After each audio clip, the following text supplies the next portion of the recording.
को हम ऑर्गेनाइज करेंगे तो शायद आपको आना पड़ेगा। तो मैंने कहा कि अगर बहुत ज़्यादा ज़रूरत है तो मैं ज़रूर आऊँगा। तो शायद 9 तारीख को आपका मीटिंग ऑर्गेनाइज हुआ। कल दोपहर के बाद मुझे मैसेज दिया, तो अन्यथा मैं कल रात को ही पहुंच जाता था।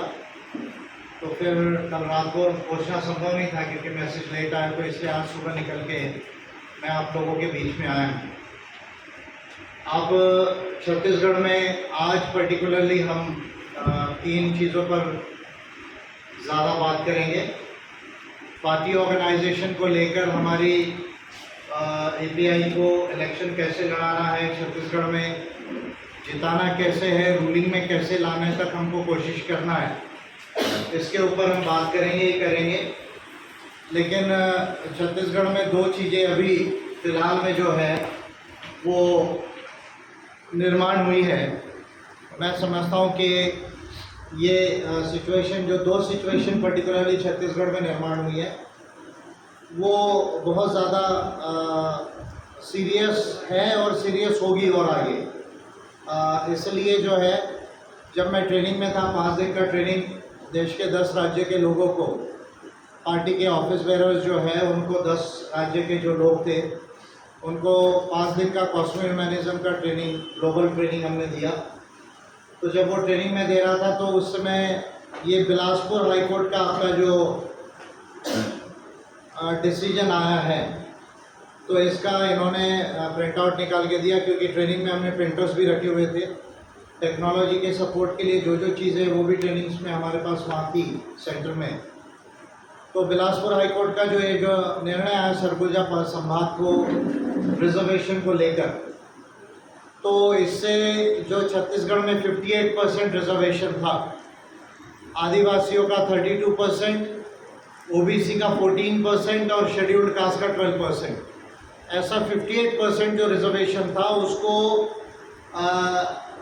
बिलासपुर हाईकोर्ट ने स्ट्रक डाउन किया है सरगुजा संभाग के संदर्भ में, क्योंकि छत्तीसगढ़ में 2012 से ये पिटीशंस चल रही है।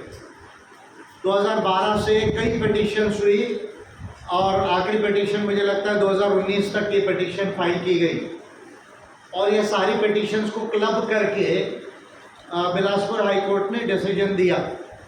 इसका नेट रिजल्ट ये है कि सरगुजा संभाग में जो लगभग 70, 75%, 76% तक जो ओवरऑल रिजर्वेशन था, जैसे अगर आप मुझे पूछेंगे तो सरगुजा में 76% रिजर्वेशन था, जिसमें ट्राइबल्स को 57% रिजर्वेशन था, ओबीसी को 14% एंड शेड्यूल्ड कास्ट को 5%।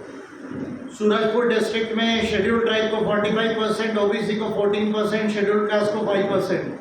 बलरामपुर रामानुजगंज में शेड्यूल्ड ट्राइब को 62%, ओबीसी को 14%, शेड्यूल्ड कास्ट को 4%। जसपुर में 81% रिजर्वेशन था, जिसमें ट्राइबल्स को 62% था, ओबीसी को 14% था, शेड्यूल्ड कास्ट को 5% था। कोरिया में शेड्यूल्ड ट्राइब को 44%, OBC 14%, scheduled caste 8%। Surguja division overall 74% reservation था, जिसमें ट्राइबल्स को 57% रिजर्वेशन था, ओबीसी को 14% था और शेड्यूल्ड कास्ट को 5% था।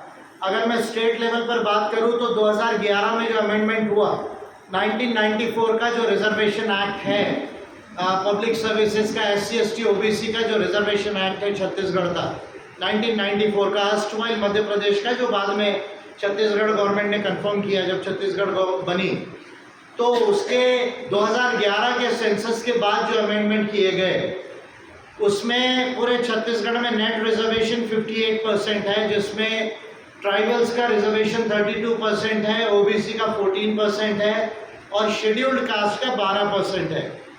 2011 के अमेंडमेंट के बाद उसको सरगुजा डिवीजन के रेफरेंस में बिलासपुर हाईकोर्ट ने स्ट्रक डाउन किया है, अनकॉन्स्टिट्यूशनल कहा है, और इसका डिटेल ऑर्डर अभी वो देगा।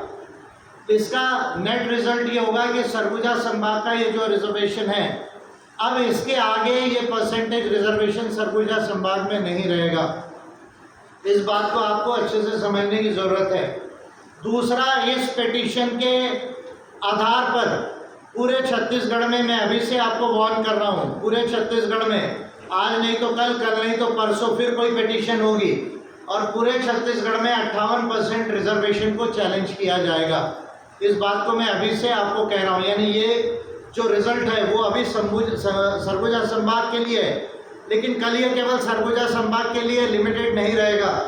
पूरे छत्तीसगढ़ में इसका रिजल्ट इसका इम्प्लीकेशन आ सकता है, क्योंकि इसके आधार पर कोई भी एक सिंपल पिटीशन कर देगा और बोलेगा कि भाई 58% रिजर्वेशन छत्तीसगढ़ में जो है वो अनकॉन्स्टिट्यूशनल है, असंवैधानिक है और इसलिए उसको स्टक डाउन करना चाहिए। उसको 50% का जो रूल है वो 50% के रूल तक लाना चाहिए।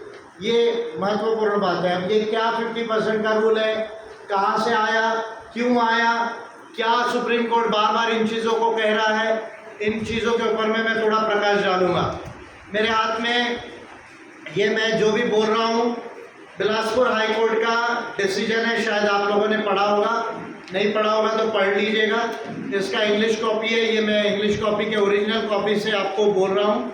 और विजय मानकर जो भी बोलता है वो बगैर रेफरेंस के नहीं बोलता, बगैर पढ़े नहीं बोलता। इसलिए कोई माइका लाल नहीं कि इंडिया में विजय मानकर को डिफीट कर सके। ये